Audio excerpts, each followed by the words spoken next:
Singing shows suck at making artists successful, but it's not their job to make you successful. Since 2002, American Idol, X Factor, The Voice, America's Got Talent has had hundreds of people every season. And how many can you name as being successful? Kelly Clarkson, Carrie Underwood, like 2. That's because it's not their job to run your business. Can't get mad at them for it.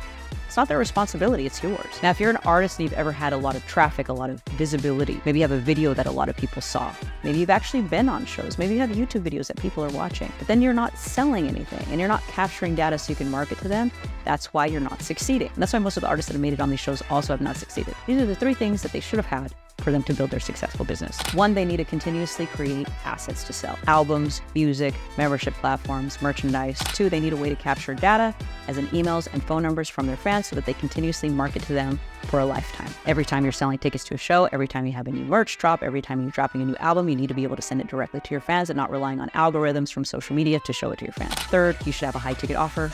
High ticket offer just means that you have created something that people can buy that they're going to spend a lot of money on. For example, you could put together a band and sell a $5,000 private performance. Corporate events. Remember the first time a corporate event hired me for $5,000? It blew my mind. People do it all the time. When someone's a super fan, they do this all the time. For more tips and tricks for musicians, check the description on this page, and I'll send you more resources so you can build your music career for free.